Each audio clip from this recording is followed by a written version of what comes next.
Good evening. This is the joint Planning Commission and City Council meeting. We're going to be discussing the Canyon City Master Plan for 2040. But before we start, Brandon, our council member Smith, I don't want to put you on the spot, but you have a pretty big announcement to make about somebody really special. Yes, I don't want to butcher it. So let me read off of here so that I don't butcher the. Yeah, we've got some serious bragging to do for Canyon City and our students. So my daughter is a speech and debate kiddo at the high school, and she placed first nationally. She's the national champion of the Marshall Brennan Moot Court competition. So she competed with kids not just in the state of Colorado, but all over the nation, and she placed number one. That is pretty darn awesome. Yeah. Thank you. It's a proud dad right there. She's guaranteed me that she will be president someday. So I'm ready for that. She's well on the way. Yeah. Well, until then, have her come to City Council and address us. Tell her about her experience. Yeah, I actually talked to Ryan about, I know, I want to say it's Logan Williams and her both competed for nationals. So maybe we can get them both down here. Yeah, let's do it. Awesome. I would love Thank that. you. They can give us some pointers on our debating. Yeah, very much so. Okay, well, is there any other good news from any other members here tonight that they'd like to share besides celebrating the good weather? Okay, we'll turn the time over to Housel Levine. Denise for the roll call. Hi, good evening. Can you hear me okay? Yeah. Okay, good evening, everyone. Evening. Mayor Smith, Here. Councilmember Dennehy, Here. Councilmember Gonzalez, Councilmember Huckes, Here. Councilmember Reed, Councilmember Brandon Smith, Here. Mayor Pro Tem Hamrick, Here. Chairman Maloney, Commissioner Clark, Here. Commissioner Clement, Here. Commissioner Ledoux, Commissioner Moss, Commissioner Stuther, Here. and Commissioner Randy Smith. I am here. All right, have a good evening. Thank you. Denise. Thank you.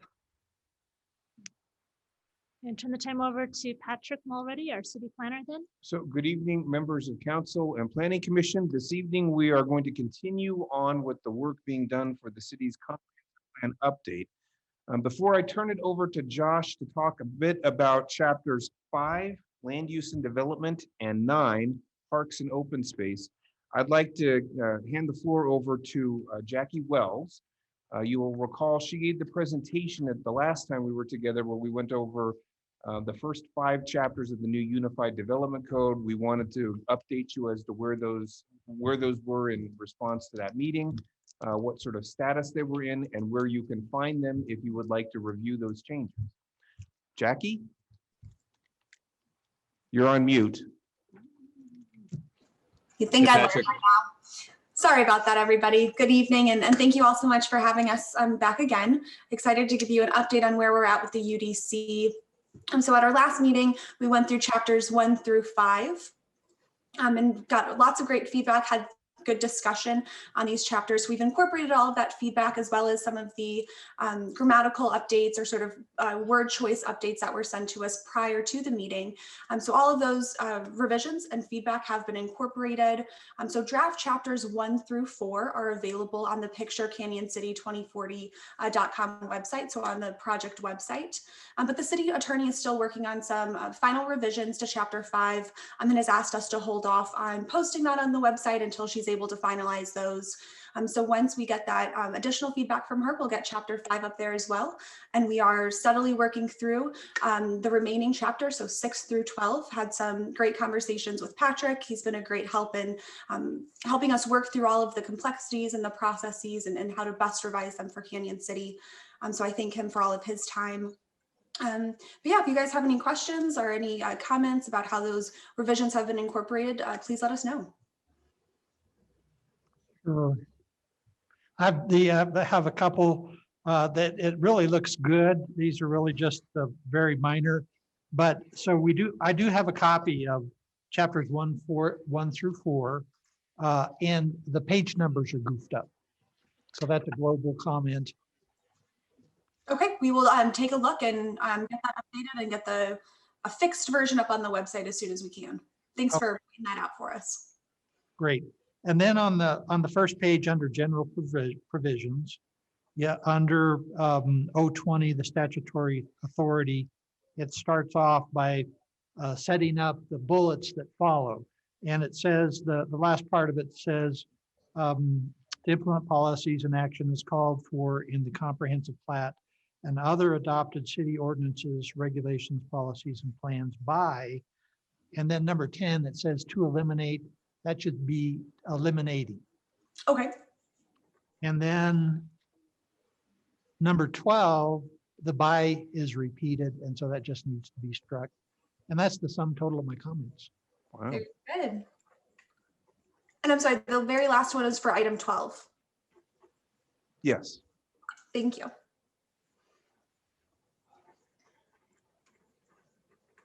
All right, I'll pass it over to Josh to start going through our comp plan. Thank you, everyone, for having us tonight. Thank you, Mayor and Council, and appreciate this opportunity to talk about things with you piece by piece and work with this group every step of the way. So what I want to convey here tonight is that the plan is really starting to take shape. The core elements are, call them core elements or call them the core chapters of the comprehensive plan. They're in draft form until adoption, but they really are starting to take shape in terms of layout, structure.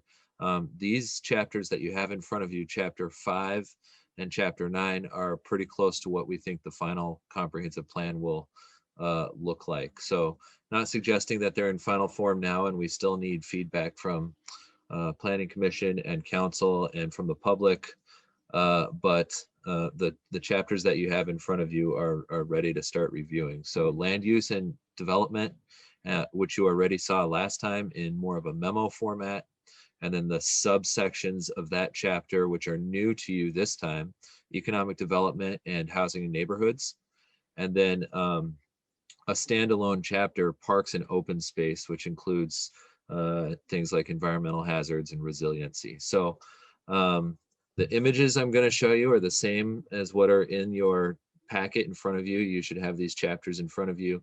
And I'm going to just kind of orient you to the plan and how it's laid out a little bit. And then I'll pause for questions periodically and see if anyone has any feedback. So just go ahead and get started here.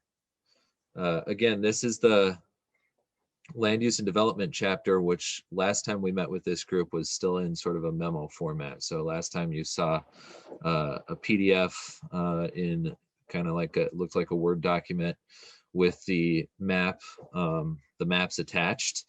Again, so the comprehensive plan is going to be about ensuring your decisions today are positively affect your efficient and sustainable growth in the future. The policies in the land use and development plan, it's all about orderly growth that fits with the city's character and identity and builds on what's already great in Canyon City. And then as it grows over the next few decades, as the city grows, having this plan in place is going to help the people in this room respond to the changing community needs and desires in a proactive and thoughtful way, and not in a reactive way. So that's what the plan's all about, and you're seeing it in a more finished format tonight. So again, this map is not new. I said last time that the land use plan is the centerpiece of the comp plan. So if you had to look at one map for the comprehensive plan, this would be the one to look at. Again, it's not a prediction. It depicts what the community wants to see happen in the future. It's kind of the guide to future planning, shows where various land uses should locate. Doesn't show vacant land because all land is assigned a classification. And again, it provides that framework for elected and public officials to evaluate development of proposals and to be a useful tool, whether you're a council member, planning commissioner, developer, business owner. You can take a glance at the map and get an idea of how Cañon City wants to grow and develop in the future.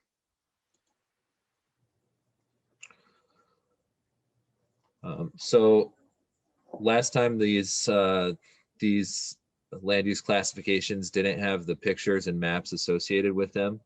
Now the reader of the plan can see in isolation where, for example, mixed residential areas, as well as each of the other land use areas are located. And then the images are examples of what the future land use could or should look like in Cañon City. We used Cañon City specific photos to illustrate each land use where we could. And then where there's uses that don't have a good example yet in Cañon City, like a business park or a mixed residential area, we used an oblique aerial like you see in the image, or a best practice image from our library of planning images. We talked a little bit about these last time as well, the priority annexation areas. Again, Cañon City's doing a good job identifying where annexation should take place over time in the future. While the land use plan is for the whole growth boundary, which is shown on the map there, these are the areas that warrant special attention. And I don't have a slide for it, but we have the call outs for each one of these areas that provide a little more detail and specificity as to what the land uses should be in the future. So these are the areas that are best positioned to take advantage of your existing infrastructure, utility services, and so on. I think Patrick said it before in a nice way that these are these kind of fill in the gaps of the city. So clean up the boundaries and long-term for the city's annexation areas. So these are still a little bit under refinement. We might have another iteration of this map next time we come before council. But again, this is a one step further than what you saw last time. And this is a great way to plan, to set some limits and identify where the city should grow, get it on paper so it's clear and usable for everyone. So this stuff I went through quickly. This is kind of a recap from last time. Are there any questions about this first part of the land use chapter before we get into the housing and the economic development areas? Yeah, just have one comment back on that land use plan map.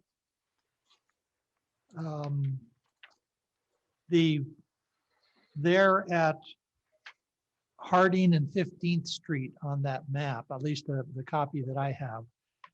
And I'm not sure that yeah, right there, pretty much where your cursor was. Yeah, right there. I've got some cross hatching there that's not called out on the bottom key. Yeah, that's a good point. So the intent there is to show that this could develop in the future as either a mixed residential or multifamily area. And you're right, we need to call that out and explain it. And as well as in the housing and neighborhoods area. That's my only comment.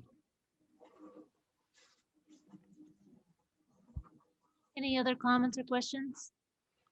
Looks like we're ready to move on. Thank you, Mayor.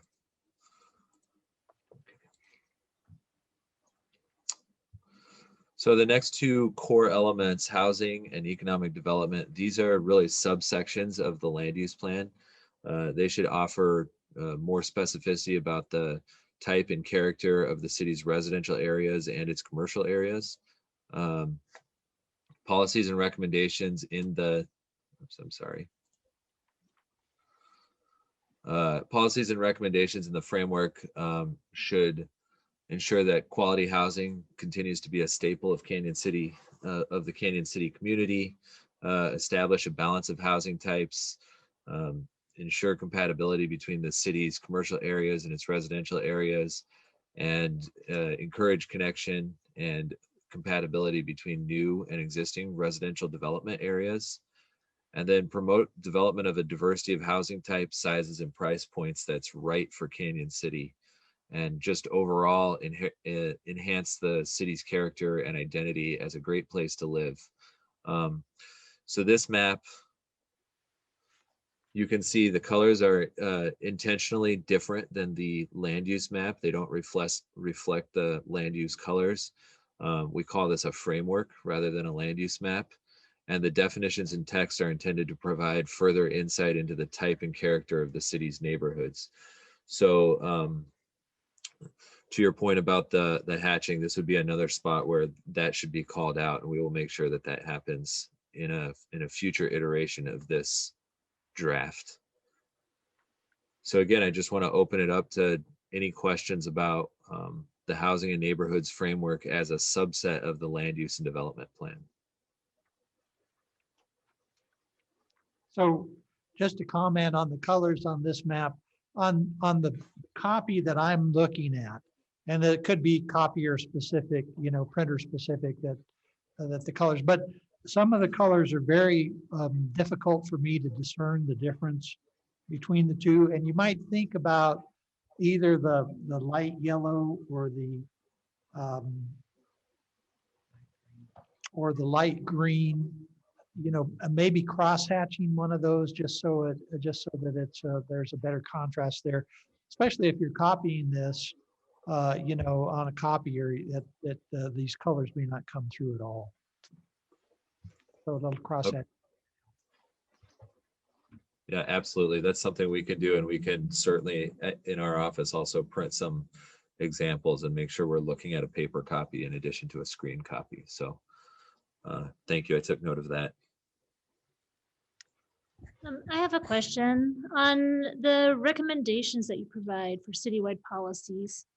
Are these recommendations that come from our community and stakeholders, from our staff, or is this something from House of Levine's expertise as you give consultation to communities around the country? The recommendations are Canyon City specific, but so I guess the answer is a little bit of everything, so that they reflect what we heard as we did outreach and as we did field reconnaissance, driving up and down every street in the community, all our notes, all our research, and then absolutely expertise from around the country, but they were written for this comprehensive plan. And is this the guideline that we would use moving forward in the future, or will there be a different document that has more of a timeline or prioritization? Sure. So this is the policy document that you would reference in the future as you make decisions about, you know, well, in this case, in this chapter, your housing and your neighborhood areas. And you're absolutely right that there will be a implementation section at the end of the plan that will call back to this chapter and reference generally how different things should be carried out on a timeline. For example, if it's an ongoing policy versus a short-term action that could be taken care of right away. Thank you. Excuse me. One of the questions I have, and maybe this will also go back to Ryan, the other one, on the same page with citywide policy and recommendation. The way I'm looking at this and reading this, and quote me if I'm wrong, once we're done with this portion of it, then it looks like we're going to have another portion where we can look at implementing some of the suggestions that are being made here in this area, you know. And I'll just take, for example, quality and maintenance with regards to the older home structures and everything else. And one of my biggest peeves with regards to stuff in there is that I look at the entire city with regards to the improvements of the looks of the town and everything else. And I know it's very difficult to try to get everything worked into the plans and everything, but my biggest concern is what are we gonna, and I guess, Ryan, what are we gonna do when we get out there? Because I'm looking at a lot of stuff down the roadway, especially with some of the development areas and all that. And I don't know if this is taking that into consideration. If we look at some of the plans, what they're looking at with regards to housing and everything else, it's gonna require, in my opinion, a lot of groundwork, a lot of money and everything else, because Central Avenue will become a major highway with some of these areas that we're looking at for improvements and all that, and some of these other areas and that. And what I'd hate to get stuck in is looking at something and then all of a sudden we're behind the 8 ball when it comes to further improvement with regards to it. We're never going to get, for one, we're never going to get all the streets paved with the tax incentive we have. We're going to have to go back to the voters and all that. But in order to develop a lot of these plans, and they're good plans, we need to, and that's, I guess, going to come down the roadway. We really need to look at our traffic flow throughout those areas that they're looking at with regards to improvements, bringing in more of this and that. And until we can get all those things worked into it, this is almost like, I don't know, a big, I hate to say it, but a big dream. You know, we're looking down the road 40 years, 45 years down the roadway. Actually, none of us will be here. If I'm here after 40 years, God, there'll be a miracle. But anyway, what's the ultimate final finishing of, because we got 3 more meetings, as I understand, to go through. So are we looking at the end of the 3 more meetings, you folks will submit to us and to the city in that, here we are, now it's your turn to take over and look at what needs to be done with regards to the development of some of the plans that are here, which are good plans and everything else. I guess I'm looking at it that way because I hate to see this keep continually dragging on to a point where, you know, we're going to have new council members, we're going to have planning commission members and everything else like that. And so what's the groundwork for completion with this phase? Yeah, so the comprehensive plan, the code rewrite for 16 and 17, all of that's going to be wrapped up, June, July timeframe. That's what we're looking at. As far as the comprehensive plan goes, as Josh mentioned, there is some implementation, guidelines that will be coming along with this. The thing about doing a comprehensive plan is, especially for a city that hasn't done one in 20 years, is to relay that base of where we're at. It's that starting point, and helps us move forward from policy documents and implementation of where we're at and what we've discussed over the last year, and that's where we're heading. As far as how these plans affect the future growth, you look at, we'll have to go back and reevaluate the major thoroughfare plan and things like that. So there will be additional work and implementation guidelines that will be triggered based off of this comprehensive plan. Okay, thank you. Patrick, anything you'd add to that? It should be noted, tonight what you're seeing are the first 2, Josh referred to them as core elements. You can also call them chapters that will be components within the comprehensive plan. You are also going to see component chapters that include subjects like transportation, and that won't just be vehicular transportation, it'll be varying modes of transportation throughout the city. You're going to see a core element that deals with historic and cultural resources. So you're going to be getting a broad cross-section of the various facets of the city. And then at the end of this, there's going to be an implementation strategy for how you interweave the recommendations that are being made in each of these core element chapters. So you're getting a small portion of this, and as we go through this, you're going to be getting larger portions, and you're going to begin to see how they interrelate with one another. Okay, then And we'll, if I could, oh, sorry. I'm sorry, I'm one of you. well, then are we going to look at, with regards to how this correlates with already what we've looked at with regards to the Highway 50 corridor all the way down towards the Abbey? When selecting the consultants that we hired to help us with this work, all of those previous studies that have been done over at least the last 7 years were part of the reading material that they were asked to take a look at and incorporate into what they were going to begin making recommendations about. So all of that is source documentation. Okay, thank you. Does that include the potential East Highway Access Plan, even though it wasn't adopted? Well, the East Access Highway Plan was part of the Highway 50 Corridor Master Plan. So in some respects, yes, but not, I don't know that we gave them that specific document. It was more about the planning document that generated or caused the access plan to be generated. And Josh, maybe you can answer this too. For the transportation part, just to follow up on Councilmember Jaquez's question, is there recommendations or considerations in 20 years that we might need to be looking ahead if we need to widen roads for future to prepare for future development and things like that? Without having the transportation section in front of me, I don't know if there's any specific road widening recommendations, but that certainly could be a consideration for a comprehensive plan.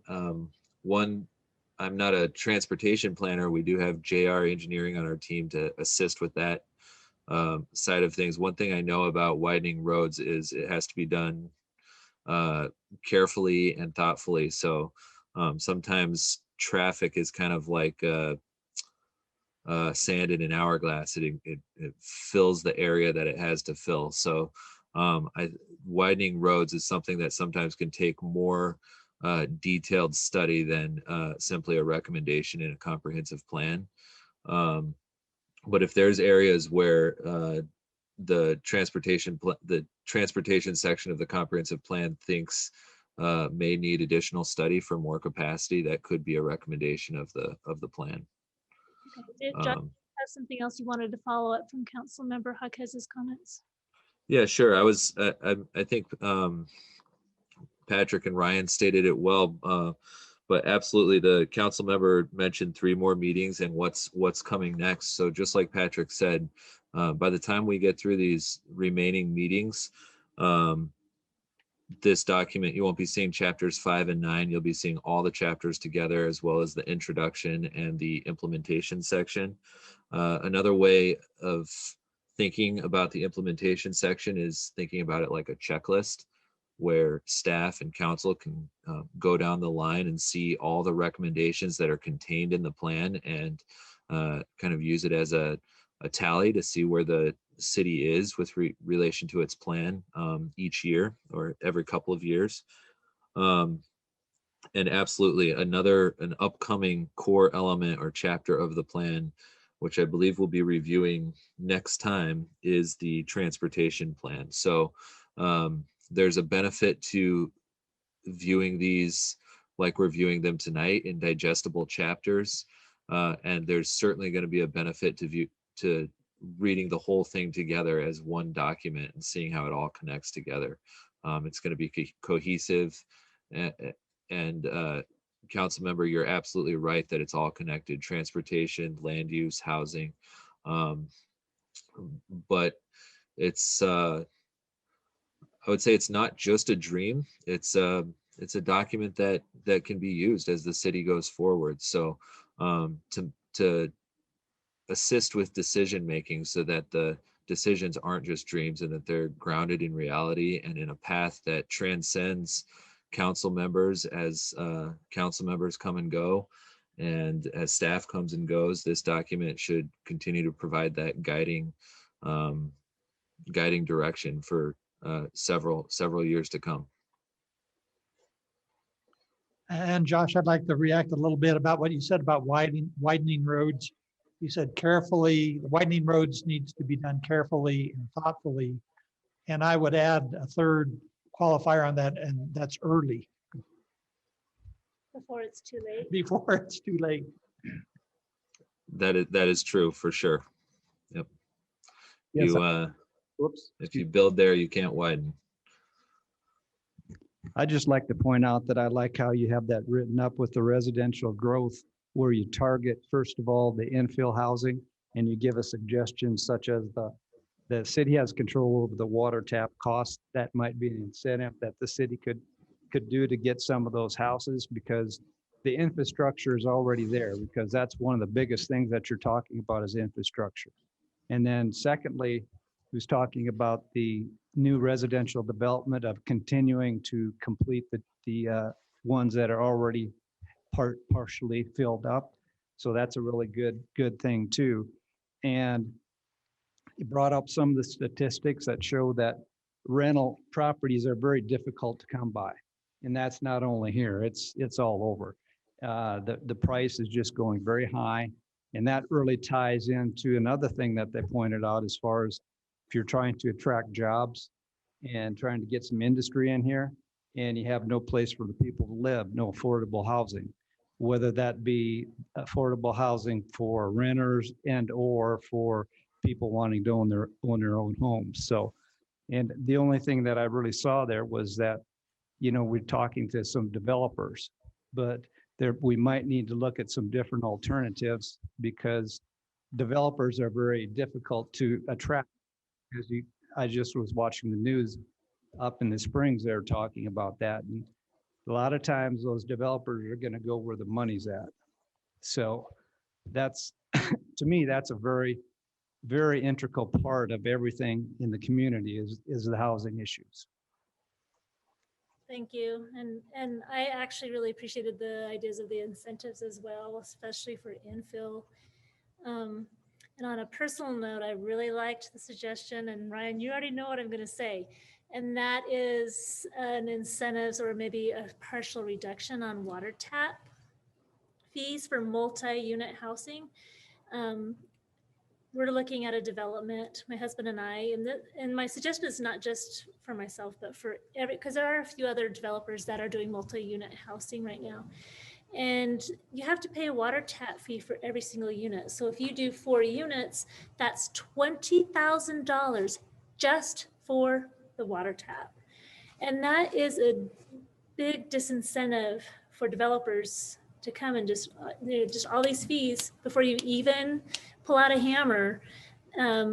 I'd like to see that checked off sooner than later. And we're doing research on that to see, you know, structures of water taps for multifamily and other jurisdictions. Yeah, it'd be nice to see what there is to make it a little more and nicer for all developers who want to do that. Any other comments or questions? Anybody on the Zoom meeting? Is someone able? I can't see our participants. Anyone want to raise their hand?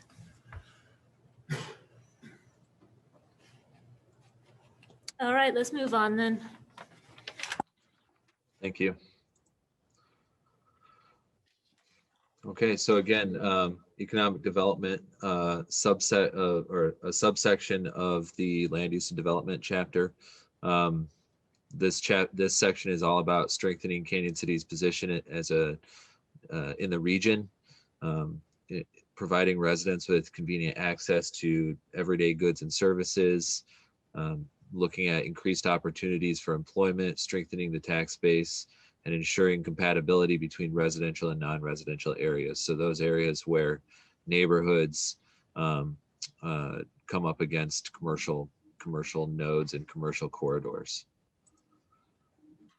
And again, the plan is not in land use colors. Focus here is on how these areas can strengthen the local economy and work in Cañon City rather than specifically discussing land use. So the text portion of the chapter includes recommendations and policies that can help Cañon City's economic development landscape. And again, one of the things I think I didn't point out last time in the housing chapter is that you see at the bottom left how this map relates to the larger land use plan. So we're always looking back to that land use plan as the overall guide for the city's future land use. Are there any questions? I just had a comment, and that was about the reinvestment in commercial areas, because we do provide some grants. This is more for probably our staff, the grants for facade improvements and signs for the downtown central business area. But, this really stood out to me for the commercial areas along Highway 50 to perhaps look to opportunities for doing the same. Because we do, that is what most people see of Canyon City, and there are a lot of eyesores that would be nice to have some incentives. Yeah, I know Rick's been working on this recently, and he's on the online portion of the meeting, but I believe the facade grant is actually citywide within the commercial corridor. It's the life safety grant that is specifically for the historic building or central business district. Well, maybe we need to do a little more educating on that to let more people know that it's something they can take advantage of. Any other comments or questions? Looks like we're ready to move on. Okay, thank you.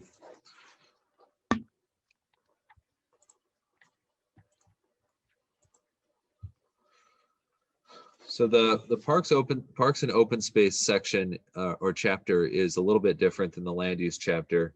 It's a standalone section. It's all about the key components of that make a great quality of life in Canyon City. Your passive and active recreational spaces for leisure time, gathering, getting active outdoors.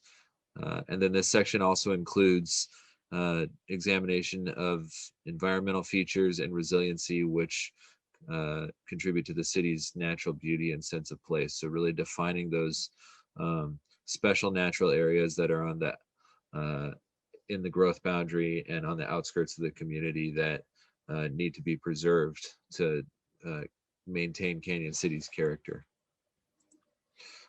There's several maps in this section. It's pretty graphic heavy. So your parks and recreation map, these are the active and passive parks within the municipal boundary and right up against the municipal boundary that are your more traditional parks and active areas. And then the open space map, again, these are the areas that help define the city as the place to be for good access to things like mountain biking or kayaking, rafting, hiking, all those sort of larger open space outdoor activities and areas to preserve for open space long term. And then, like I said, this section is also about the Josh, just a second. Yep. And I know that, I don't know if it's necessarily, I don't think it is on the open space map, but on the Parks and Recreation one, you have a potential Abbey Park, it's item number 12. But we also have a potential park / open space for the Black Hills property off of Highway 50 and First Street. That's a pretty big conversation piece that we have going on in Canyon City, and I think that somewhere that needs to be included. Okay, we'll take a look at that, and we'll talk to Patrick and make sure that we know where that is and figure out how best to mention it in this document.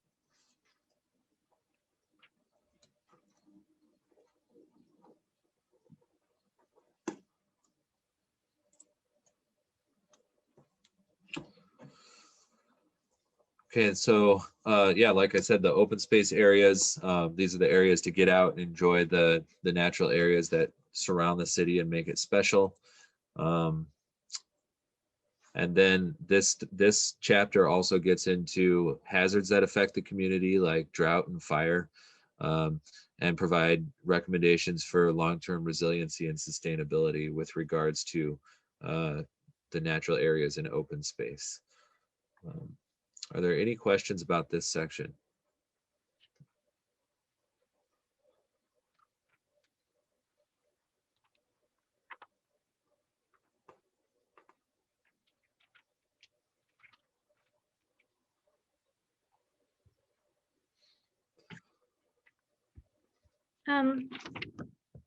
I was just gonna make a mention for, I guess I haven't gotten quite to waterways yet, but 4 Mile was also mentioned in the potential trails, and just a little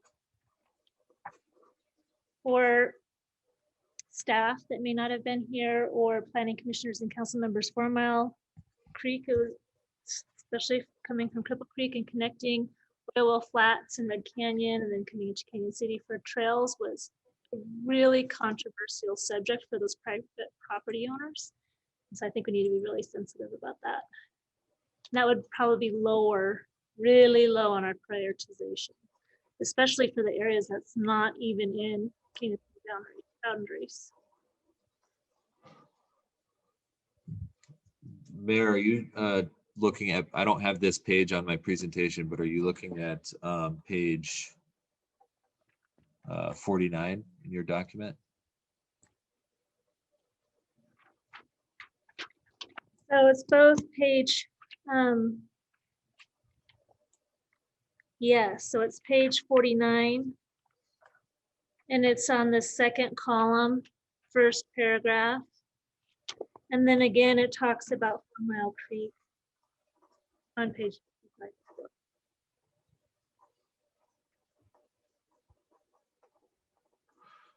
Okay, so that was a sensitive planned trail in the past and we should consider that. Okay.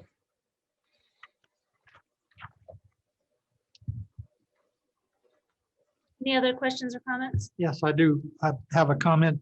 On the fire map, you have a key there that details the number of houses per acres. Essentially, it's kind of like a heat map. But the map that I have, this is page 60.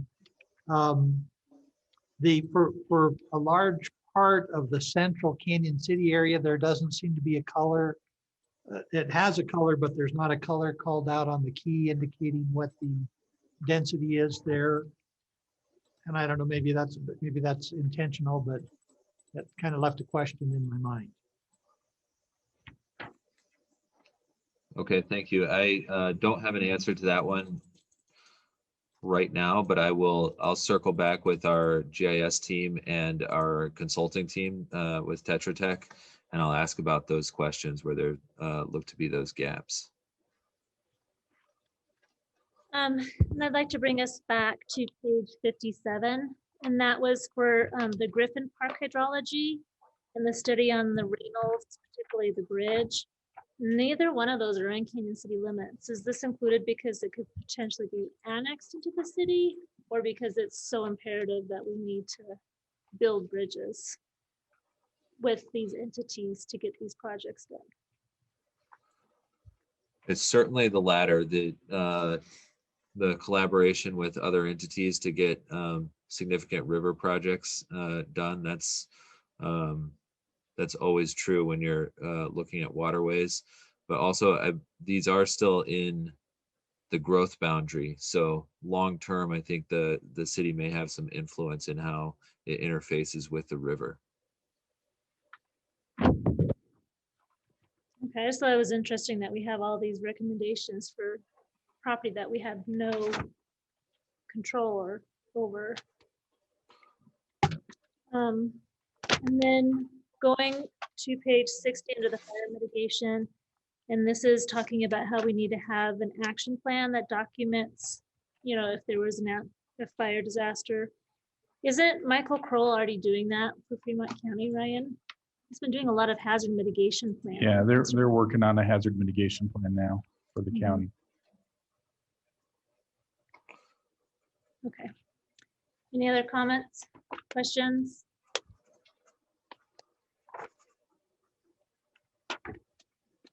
Is that anything else do you have for us, Josh?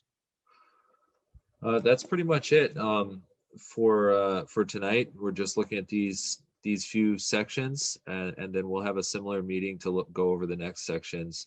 I have a couple pages of notes here from our discussion that I'll take back, and you see it says draft there at the bottom. This will be a draft until the day that we are with you all to adopt it. So any comments, anything you want to get to Patrick for us to take a look at? We're working on this document going forward. So really appreciate feedback, and it's really helpful as we continue to refine this. Yes, please feel free to give me your comments or things you've noticed that you kind of flagged as a question mark. I'm more than happy to serve as the communication portal. All right. The only other thing I would say is that the next sections that we'll be reviewing, the next chapters are the downtown and riverfront framework, which will be a short section that will show how the downtown and riverfront interact as special commercial areas for the city. The transportation and mobility chapter, like we talked about, public services and utilities, and then cultural and historic resources. Those will be on the discussion for next time. And when will that meeting be? I don't have that date in front of me. It will be in April. That's, I can tell you now, it will be in April. I don't know what the date is off the top of my head.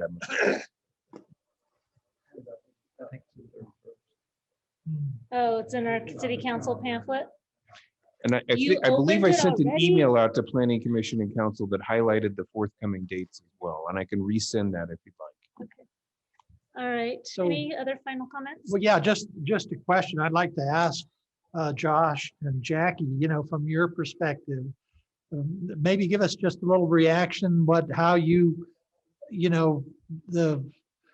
share some of your expertise with us about how you think this is going, where Canyon City sets perhaps as a city trying to move into the future. What are your thoughts or feelings on how this all looks? Yeah, I mean, I guess I can go first. One thing that struck me from the beginning was when Patrick first showed me that priority annexation map. I've worked in several Colorado communities, and House of Levine has worked in even more as a firm. And there's so many Colorado communities where if you look at a map of the municipal boundary, it looks all feathered and I don't know how else to say it, but the edges look tattered, sort of. So identifying those priority annexation areas and where the city wants to grow, that's a really forward-thinking way to do things. And clearly the city's been doing that, because your boundary doesn't look like a tattered edge. And I think it's you've set a good precedent so far for how you want to grow and how you want to focus on the core. You can't preserve the rural edges and the natural open spaces that make the city what it is if you don't focus on development within your city boundary. And it seems like you're already doing that, and I think this plan will support that going forward. Yeah, and just building off of that, I think the strengths that Canyon City have are so apparent. The compact city boundary, all of the things that would really attract new residents to the community, new businesses, new investment. And I think the council and the Planning Commission, your willingness to get involved in this process and be so continually involved and provide such great feedback really shows that you are a forward-looking community who really cares about how it grows and evolves moving forward. So having the foresight to not only do this new comprehensive plan, but to also do the UDC at the same time. And I might be biased, but I really think that is the best process and the best way of doing things to ensure that you can really implement that vision that you see. So I think once this process is over and everything is really set up like it's meant to, you'll see that direction you want to move into, you'll be a little closer to that and have the tools in your tool belt that you need to make sure you can make that vision a reality. Absolutely. And I mean, there's a lot of work to do, and there's all communities are faced with challenges and choices, and I think that the comprehensive plan and the updated UDC are going to provide a great tool to address those in Canyon City. I'm curious from the Planning Commission and from council members if anything stuck out to you as maybe something that you really felt needed to be addressed sooner than later. No, I saw, well, maybe not sooner than later, but the one when we talked about how to pay for this stuff, that was the getting sidewalks and gutters, because we are not very pedestrian friendly in Canyon City, but an expensive one. And then but also just maybe passing the municipal code so we can actually build some parks in some of these neighborhoods that don't have access for the neighbors and children to go to some open space or to some playground equipment. I thought that I was happy to see that and hope we can bring that forward a little sooner than later too, maybe. All right, well, thank you so much for your work. It is really excellent and I really enjoyed reading these documents. I truly was really happy just sitting back and just thinking about Canyon City's future and where we can go, and felt like with these steps and processes, we can do a lot and get better and in a really strategic way. So thank you for your expertise in providing this for us. Thank you. Thank you. Comments from staff? Nothing from me. I'm here to answer questions. All right, well, I think. No comments from me. We're excited to continue moving forward with, we've got 3 scheduled meetings ahead of us to go through the rest of the UDC and the comprehensive plan. But, depending on where some of those discussions go, we may have to add more and just be prepared for that. Okay, well, we'll see y'all again in April. Thank you. This meeting's adjourned. Thank you. Thank you.